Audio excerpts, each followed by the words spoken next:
Welcome back again. It's Tony Robbins. I'm very excited about this session because one of the biggest challenges for people is everybody wants a better quality of life. Everybody wants life to be greater, but almost all of us get stuck at times where something stops us, something prevents us from doing something that we really are capable of doing. Whether it's turning around our body or shifting a relationship or turning around our finances or maybe just being happy and fulfilled at a different level, we get stuck with a belief of how we're not supposed to be, what we're not supposed to do, what people won't accept, what we're not capable of. Or maybe we get stuck in an emotional pattern of just being pissed off or frustrated or worried or sad or overwhelmed. Sometimes we get stuck, not so much in anything but some habits of doing things a certain way. And what a breakthrough simply is that moment in time where there's an opening. And the opening can come from a conversation, it can come from meeting somebody that inspires you, it can come from an insight, it can come from watching a movie and being moved emotionally at just that right moment. It usually comes because something kind of clicked inside of us. Something snapped us and made us look at life through a different filter, in a different way. And it's a real breakthrough because you take that little insight, that little distinction, that little moment, or maybe that little or big emotion inside of you that says, no more, I'm going to change this. And suddenly you do something to make your life better. You break out of the impossibility of life has to be this way or life is controlling me, and you start to take back control of your life. You start to make the shift that creates the quality of life that you really deserve. Everybody experiences extreme stress at some point in their life. I don't care who we are. Something happens outside our control and it hits our life and it knocks us on our tail. It might be a health stress. It could be something with your family. It could be economic, career. It could be something emotional that happens, biochemical. There's so many things. It could be an environmental situation that had nothing to do with you. Every one of us in our lifetime are experiencing extreme stress, and these days, because of the economy and the way we respond to it, the majority of people are experiencing some form of extreme stress, at least according to polls. Stress doesn't come from the facts. Stress comes from the meaning that we give the facts. Yes, those things have happened, but the real question is, if we fight what's happened, we've got a problem. We've got to decide, what are we going to do with what's happened in our life? How are we going to take this? How are we going to mold this? How are we going to turn our life around? Because when you come up with a new meaning, you get a new life. So what are we going to do in this session? Well, in this session, we're going to take a look at something from a different perspective. We're going to ask you this question. What is the single force that controls the quality of your life? If there was one gift our Creator has given us, or the universe, whatever you believe, what is it? What is the one power that you have right now in this moment that can change everything? You have it, I have it, we all have it. It's this one singular individual power that can change anything in our life, regardless of what's happened to us. And I know you know the answer. The answer is the power of choice. The one thing we have in this world is we can't control the events, but we can choose what to focus on, we can choose what things mean, and we can choose what to do. Those three choices, those three decisions really control our life. It's not so much the conditions of our life that control our destiny as much as the decisions of our life. Try for a second to think about something. Think about your life and just think about, are there a few decisions? If I were to ask you 2 decisions you've made in your life, that if you would have made a different decision, you would have had a totally different life. I mean, it may be a life may have been better or may have been worse, I don't know, but you would have a different life. I'm not asking you to buy into the fact that you should have known the answers. I just want you to see the power of a decision. How is your life better today because of a decision you made years ago, not just negative ones? Think about it. Sometimes a little decision changes your whole life.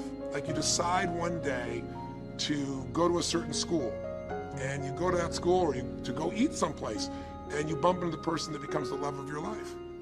Or you meet someone and you decide as a result of that you're going to become a photographer or a software engineer or a business person or a doctor, a dentist, whatever. They impacted you, but you made the decision, that's what I really want. That's what my life's going to be about. And that decision has affected so much of your life. What you do, how you live your life, how you spend your time, what you earn or don't earn, who you attract into your life. Beliefs you have all come from some of these little decisions. What you decide to eat from your dinner plate each night certainly determines your physical destiny, right? We all know that, at least to a certain extent. I know there's a certain amount that's genetics, but I'm talking about the stuff you and I can control. So decisions equal destiny. It's not our conditions, It's our decisions. So if we want a new life, if we want a new experience, we've got to make new choices. If you don't like the way your career is or your business is, change it. If you don't like your body, change it. You don't like your relationship, change you first, because if you change it, you'll bring you to the next one. Maybe it's time to change it too, but change yourself first. If you want to change anything in your life, you have the choice. So there is no right or wrong. I just want to make you aware in this breakthrough session that everything in our life changes the moment we make a decision. And I mean a real decision. A decision is when you cut off any other possibility and you commit to something with everything you've got and you take action. But the big decisions start with little decisions like, what am I going to focus on? Because whatever you focus on, you're going to feel.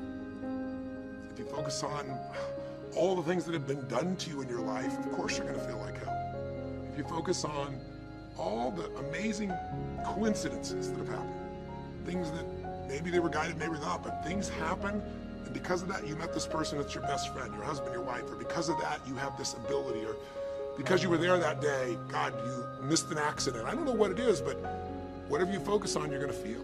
If you focus on people don't care, and you'll look for reasons why they don't care, and evidence they don't care, you'll find it everywhere. If you look for evidence that people are really good people inside, that at some level we all care about each other, you'll find it. Seek and you shall find.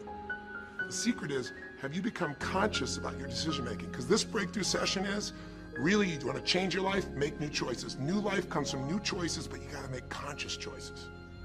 The people in this particular television special, Melissa and her husband, they really found themselves in a place where they were both making decisions, Melissa and Rick, that were unconscious. When you make decisions about what to focus on and what things mean and what to do, and you're unconscious, you get pretty terrible results usually. Now, we've all done this. I do it still. We all do. But if you want to change your results, you got to become more conscious in your decision making. So think about it. What you focus on, you will feel. Whether it's true or not. You focus on how people don't care, you're going to feel they don't care. Second decision you make is, what do things mean? So you focus on something someone does and you come up with a meaning, and the meaning is, no one loves me. The meaning is they're trying to take advantage of me. Depending on what meaning you come up with, and you get to choose the meaning of anything. For some people, they say, this situation happened with the economy, and what that means is, I'm going broke. Somebody else said, the situation happened with the economy, guess what? That means I'm gonna work harder, I'm gonna be more creative, it changed everything. Everybody else is gonna quit, so we're gonna dominate the marketplace. For people to do it. Is this the end right now, or is it the beginning? See, whether it's the end or beginning is your choice. You get to decide, because once you make up a meaning, it's true. If you think that this is the end of a relationship, are you going to treat people the same way as if you think it's the beginning of a relationship? No way. In fact, I tell people, if you want to have a great relationship, think about this. Treat people like you did in the beginning of the relationship, and there won't be an end. In the beginning of the relationship, when somebody says to you, would you take out the trash? What do you say? Of course, take out the trash. You're happy to do anything, right? But after about 6 months or 6 years, you go take them out the trash. You go, what do you mean? What, I look like your janitor? Take out your own trash. The meaning we give things is very different, and so we feel different, and our life is different. In the beginning, you'll do anything for someone. Now you make up a new meaning. Why should I have to do that for them? Little choices, like what to believe about yourself, what to believe about other people, whether this is the end or the beginning, start to affect your whole life. And the third decision we make, we decide what to focus on, most of us unconsciously. We decide what things mean, and the third thing we decide is, what are we going to do? We decide to quit because it's overwhelming. We decide to get strong and focus. We decide we're going to turn it around. We decide to wait and see. Ultimately, your destiny is determined by what you do. So, for example, what do you do if somebody comes to you one day and says you have a tumor? Again, I've had that experience. I use that as a reference point because I've had a lot of intense experiences in my life, but that was one of the more intense ones for sure. Had many, but that was very intense. You know, first, what do you focus on? Do you focus on it's over? Do you focus on why me? Do you give it a meaning that says, I'm gonna die? What do? Do you just go through traditional therapeutic approach? Do you put yourself in the hands of someone else? Do you evaluate this? Do you get a second or third opinion? Your destiny is determined by your decisions.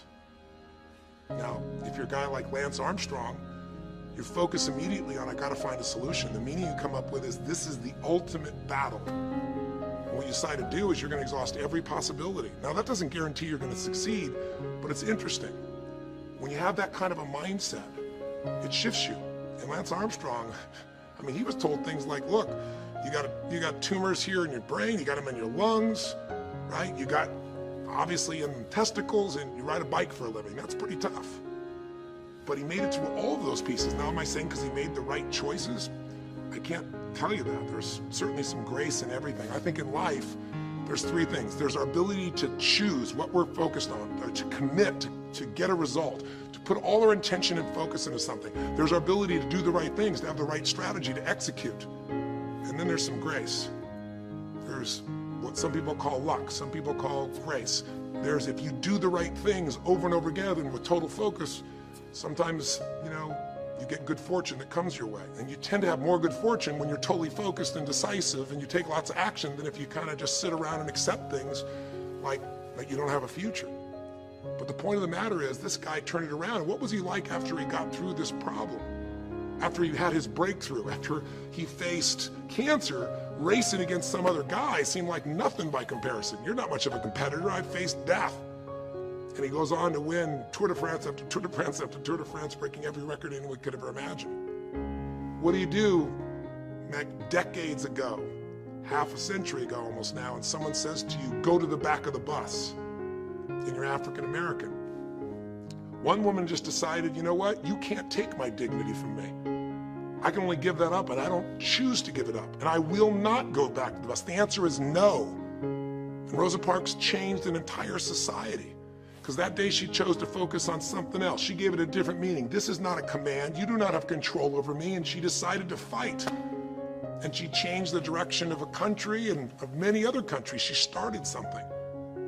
We forget that you don't have to be famous to have the ability to change at least your own personal history, to change the direction we go in our life. We have the power to choose, even if you haven't before. You can finally say, no more, I won't put up with that, within myself or from anybody else. And here's what I'm going to do differently. That's where the breakthroughs really start to happen. Now the question is, why do some people stand their ground and make something change versus other people just kind of accept things? Why do some people make bold decisions and other people make decisions that are based on trying to hang on to what they've got? Well, that's a more complex question to answer than we might have in a few minutes in this one session, but it is one that I've spent my life studying, because when you can change your decisions, you can change your life. When you can change the force that controls your decisions, you can change anything in your life. At some level, we have certain beliefs and values. But if I was going to make it simple, I'd say there's two things that determine your choices. The first thing is the state of mind and emotion you're in at that moment. Think about it. Have you ever snapped at somebody and had nothing to do with them? It was just the state you're in, right? You were frustrated, you were pissed off about something, and in that state of mind, whatever they said got interpreted through that state, and you made up a meaning like they were an irritant or they were interrupting you, and they weren't. You probably felt bad afterwards. When we get in the wrong state, we make the wrong decisions. When you get in a strong, empowering state, you'll make a better decision. Learning how to direct your state is a big part of what my work is with people, and it's a big part of what I do in my seminars. But the other thing that affects your decisions would be what I would call your story or your blueprint. We all have kind of a story about how our life is supposed to be. It comes from a set of life experiences, interpretations. Some people think life is all about getting theirs. Some people think life is about growing and contributing. Some people think life is about making judgments. Some people think life is about saving other people's lives. Some people think life is about being successful. Some people think God is the basis of everything, and the way to know God is to go through life in a very specific way with a set of rules, and they follow it. And that's what they believe. Whatever your story is, whatever your blueprint is just another way of saying whatever you believe is how your life is supposed to be, at some level, we either follow that blueprint or we fight it. If we follow it or we fight it, we're going to find that we're going to bump into things in life where life isn't always the same as we expect it to be or think it should be. And that's where we start to experience stress.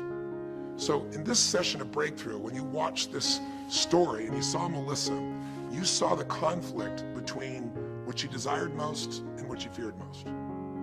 I really believe life is the dance between what you desire most and fear most. That's where you find where we live our life. The dance between what you want most and what you fear most. That's where all that energy is in life. So what does she want? She wants to be famous. She wants to be able to sing and have everyone hear her voice and be able to touch everyone. She wants to contribute. She wants to share her gift, and she definitely wants to be famous and successful. She needs to be closer to her children. And one of the big challenges in life is oftentimes what we want and what we need are two different things. She has 5 boys. They're all extremely young, as I'm sure you saw, and she has a husband. And while they're all supportive of her going on this journey, somewhere along the line, she lost that connection to what was most important. Now, is she a bad person to make bad decisions? No, good people make bad decisions when they get in lousy states, when our ego gets involved, or when we start believing our story. And here was the story she had. Being a mom's important, but the bigger gift God gave me is my singing voice. And once we get seduced into a particular story and we start to believe it, it takes a hold of our life and it controls all of our choices. And then pretty soon, bad choice on top of bad choice on top of bad choice starts to affect our life. Can you relate? How many times you've made some choices that you wish like hell you would have made a different decision back then, or that no one ever knows the stupid decisions you made? I know I can relate to that. So what I want to talk to you about today for this brief little session is how to break through a crisis.